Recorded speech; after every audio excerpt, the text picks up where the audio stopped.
Hello friends, ఈ వీడియోలో కాకరకాయకు పై చెక్కు తీయకుండానే చేదు లేకుండా కాకరకాయ ఫ్రై ఎలా చేయాలో ఈ వీడియోలో చూద్దాం. రైస్లోకైనా రోటీలోకైనా సైడ్ డిష్గా చాలా బాగుంటుంది. తప్పకుండా ట్రై చేయండి. మరి ట్రై చేయాలంటే వీడియోని వెంటనే చూసేద్దాం. ముందుగా చెక్కు తీయకుండానే నేను ఇలా గుండ్రంగా కాకరకాయలను కట్ చేసుకున్నాను. పెద్ద విత్తనాలు కనుక ఉంటే తీసి పక్కన పెట్టుకోండి. చేదేం ఉండదండి ఇలా చేస్తే, నేను చెప్పిన ప్రాసెస్లో చేస్తే. ఇప్పుడు కట్ చేసుకున్న ఈ అర కేజీ కాకరకాయల్లో కొద్దిగా పసుపు, కొద్దిగా ఉప్పును కూడా వేసుకొని మూత పెట్టుకొని ఒక పావు గంట సేపు పక్కన ఉంచుకోవాలి. ముందుగా బాగా కలుపుకోవాలి ఈ విధంగా. తర్వాత మూత పెట్టుకొని పక్కన ఉంచుకోవాలి. పావు గంట తర్వాత మూత తీసుకొని కొంచెం నీళ్లను పై సైడ్ నుంచి ఈ విధంగా చిలకరించుకోవాలి, ఒక పావు కప్ అంతా. ఆ తర్వాత ఈ యొక్క పసరు వచ్చేటట్టుగా ఈ యొక్క నీళ్ళతో బాగా ఇలా కలుపుకోవాలి చూయించే విధంగా. ముక్క ఏం విరిగిపోదండి, విరిగిపోకుండా చూసుకుంటూ ముక్కలను ఈ విధంగా కలుపుకోవాలి. ఇలా బాగా పిసికేసిన తర్వాత దీంట్లో నుంచి మనకు పసరు అనేది కొంచెం సైడ్కి వస్తుంది. చూడండి, చూపిస్తాను. ఇలా చూడండి, ఇంత పసరు అనేది మనకు వస్తుంది. ఇప్పుడు ఈ యొక్క పసరు మొత్తము వడవేసుకొని పడేసేయండి. తర్వాత దీనికి నిండుగా నీళ్లు పోసుకొని శుభ్రంగా వీటని అనేది కడగాలి.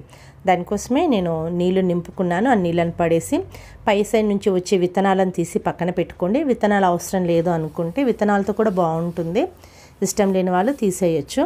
తర్వాత ఈ విధంగా మరోసారి బాగా కలుపుకొని ఇలా బాగా కడుగుతూ 2 చేతులతో ప్రెస్ చేస్తూ నీళ్ళంతా ఒడిచివేసి వేరే ప్లేట్లోకి అనేది ఈ యొక్క కాకరకాయ ముక్కలను ముందుగా ప్రిపేర్ చేసి సైడ్కి పెట్టుకోవాలి. విత్తనాలు అవి ఏమన్నా ఉంటే లాస్ట్కి ఈ విధంగా వచ్చేస్తాయండి. ఇక ఈ నీళ్ళు అనేది మనం యూజ్ చేయకూడదు, పడేసేయాలి. తర్వాత ఇప్పుడు మసాలా రెడీ చేసుకుందాము. దానికోసమే ఒక కళాయి పెట్టుకున్నాను. స్టవ్ ముట్టించుకొని దాంట్లోకి ఒక పెద్ద స్పూన్తో 1 స్పూను పల్లీలను తీసుకున్నాను. పల్లీలను ఫ్రై చేసుకోవాలి. ఇవి కొద్దిగా వేగిన తర్వాత నూనె లేకుండానే వేంపుకోవాలి. 1 స్పూను తెల్ల నువ్వులను వేసుకుంటున్నాను. నువ్వులు ఉంటే వేసుకోండి, లేకపోతే పర్వాలేదు, పల్లీలు ఒక్కటి ఉన్నా సరిపోతుంది. కొద్దిగా ఎండు కొబ్బరి కూడా తీసుకోవాలి. అవి కూడా చిన్నటి ముక్కలు తీసుకున్నాను. వీటితో పాటుగా వేంపుకోవాలి వీటన్నింటిని. ఇవి కొంచెం వేగిన తర్వాత ఒక ప్లేట్లోకి తీసి పక్కన ఉంచుకోండి. ఇవి కొద్దిగా చల్లారడానికి సైడ్కి ఉంచుకోవాలి. అదే కళాయిలో మళ్ళీ కొన్ని ఎండుమిరపకాయలు తీసుకుంటున్నాను. మీరు కారానికి తగ్గట్టుగా కొన్ని తీసుకొని వీటిని కూడా ఫ్రై చేసుకోవాలి. ఇవి కూడా అదే ప్లేట్లోకి తీసుకొని కొంచెం చల్లారేటట్టుగా పక్కన ఉంచుకున్నాను. తర్వాత ఒక పెద్ద స్పూన్తో పుట్నాల పప్పును కూడా తీసుకుంటున్నాను. పుట్నాల పప్పుతో కూడా చాలా బాగా వస్తుంది. తర్వాత 4-5 వెల్లుల్లి రెబ్బలను కూడా తీసుకుంటున్నాను.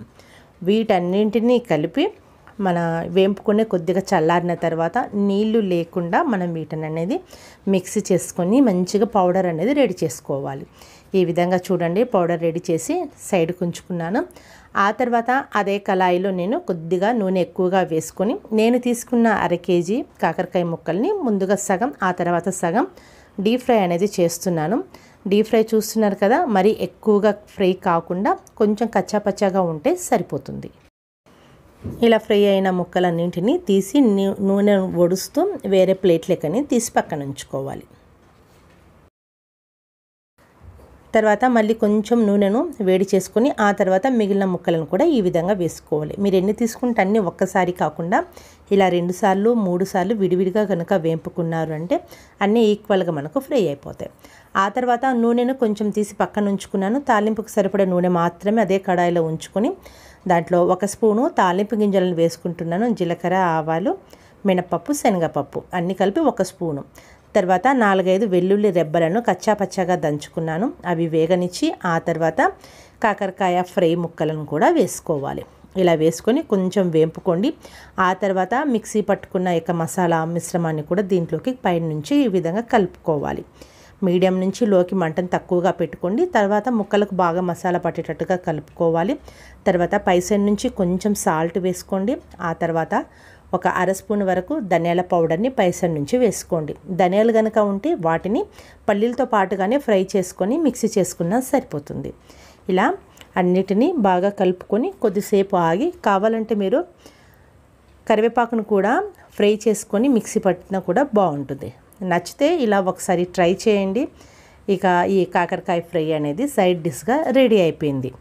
మరి ట్రై చేయండి, ఎలా ఉందో కామెంట్ చేయండి. ఇంకా నా వీడియోస్ కనుక చూడాలి అనుకుంటే ఛానల్ని అయితే సబ్స్క్రైబ్ చేసుకుని నన్ను సపోర్ట్ చేయమని రిక్వెస్ట్ చేస్తున్నాను. Thank you friends.